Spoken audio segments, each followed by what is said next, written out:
Why I'm an anti-evolutionist in 2 paragraphs. All right, so I'm going to read you from a man, John Sanford's book, The Genetic Entropy, The Mystery of the Genome. And this is a used book I got, but I'll put a link in the show notes. And you should buy it. It's a tough book. Initially, it was a tough. But once you focus, you're like, ooh, it kind of flows. It's actually interesting. So if you're like me and you have any background noise, you can't concentrate when something is challenging you. And I get lots of background noise. So I had to go into my little office here, shut the doors, and I started reading into it, and I got into it. It was fun. But I almost did not, actually. So just be advised, if you're reading it with background noise, it's not going to sink in. You got to turn off your background noise and sit and just focus, because you'll get a lot out of this. All right, so we're going to read, Can Natural Selection Create? All right, can natural selection create? Newsflash, mutation selection cannot even create a single gene. The genome must clearly degenerate. This problem overrides all hope for the forward evolution of the whole genome. All right. The first problem, we're just going to read the first problem. He's got lots of problems in here, does John Sanford. J.C. Sanford. Is it John? Yeah, John Sanford. The first problem we encounter in trying to create a new gene via mutation/selection is defining our first beneficial mutation.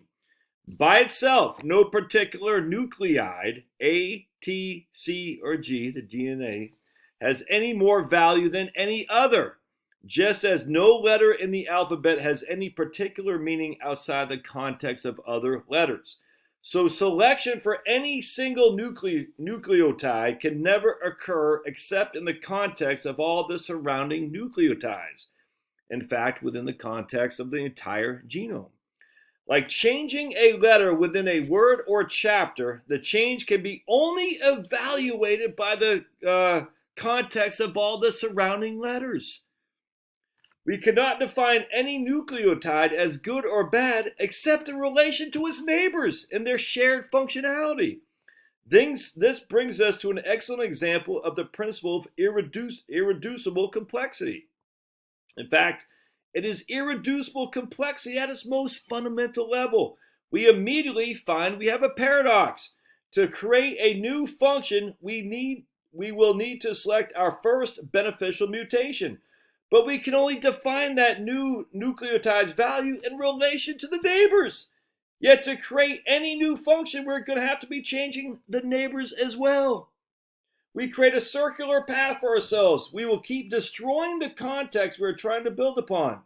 The problem of fundamental interrelationship of nucleotides is called epistasis.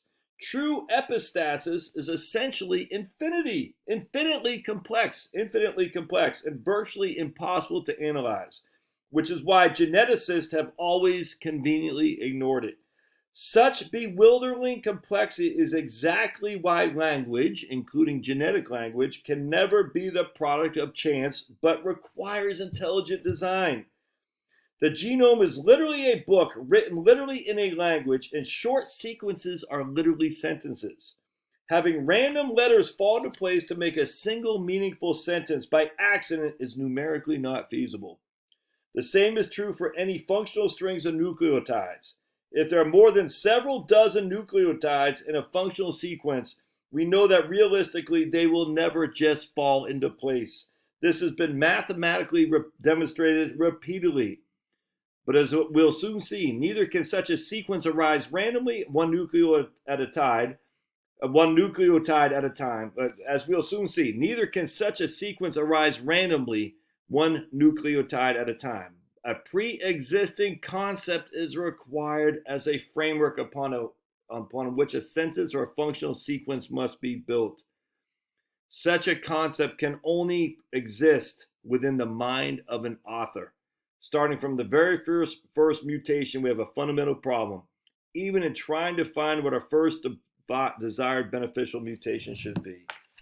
So you have this book, all these letters in this book. Remember, there are 3 billion pairs of nucleotides. There are trillions of cells. So just think about it. The idea of evolution says this cell, for natural selection, would be better served by that cell. How do you know that? How do you know that from the primordial soup? If all these things just run around, how do you know this and that would be better if they're combined? You have to have the end design in mind. You have this book, all these letters. You have to say, all these letters combined don't mean anything. So let's move this letter, that letter, that letter, that letter. That means something. Well, what is the end game? You have to know the end game to know what you're shooting for. And in evolution, you don't know the end game. You say, well, if we do this, it would be better. How? How do you know that? How do you know that? Because we're talking about the cell. How do you know that if this combines with that, it'll be that? You don't, on top of all the things that are going on, it's crazy. You have to have the, like, what's his name? Stanley? Who wrote the, I can't remember who wrote the book, 7 Habits of Highly Successful People. I can't remember. But you have to live with the end in mind. If you're an evolutionist, you have to know what you're shooting for. And you cannot possibly know that. It's impossible. So that's all random. And if it's random millions of times over, millions and millions and millions of times over, you can't just fall into place and get this book. It doesn't make sense. There has to be a creator who says, this is what I'm trying to accomplish. It's crazy. Evolution is the greatest lie told to mankind, I'm telling you. And it's just the whole thing with Darwin. Just read, if you want an easier book to read, Tom Wolfe, The Kingdom of Speech, and Tom just recently passed a couple years ago, R.I.P. But it's just oh my goodness. We got suckered into Darwinism. And that's what led to eugenics, Margaret Sanger, Planned Parenthood. That literally is what led to a lot of white supremacists coming out of the woodwork. And if you read, and like my man John Sanford says, within every evolution is a eugenicist at heart. It's kind of like within every socialist is a dictator at heart, 100%. I don't know how you can't see this, man. It's nuts to me. I'm sitting there thinking, so just randomly, here you are today.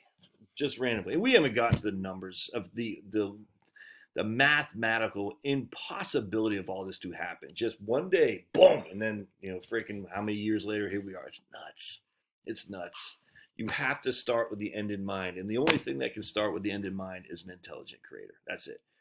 Now, you don't have to be a creationist and believe in the Lord of Jesus, in terms of Jesus as a Christian faith. That's fine. That's up to you.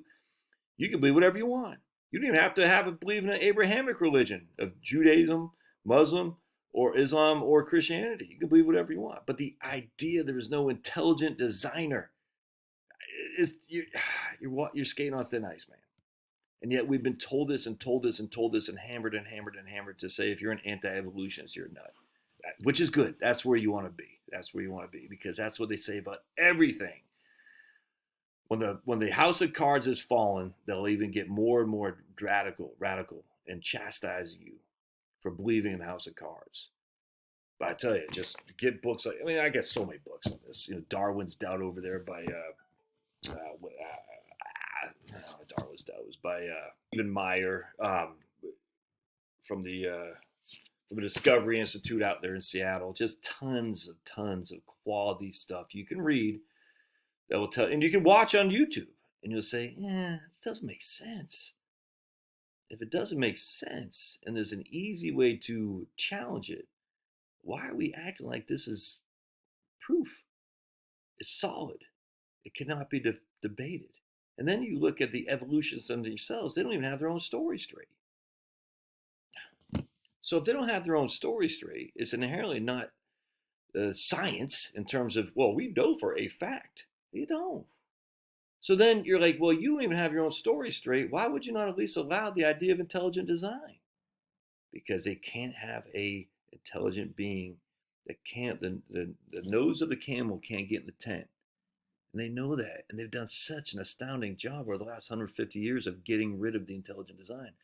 Because ultimately, eugenicists all want control. They want the power to control you, to say, you are not worthy.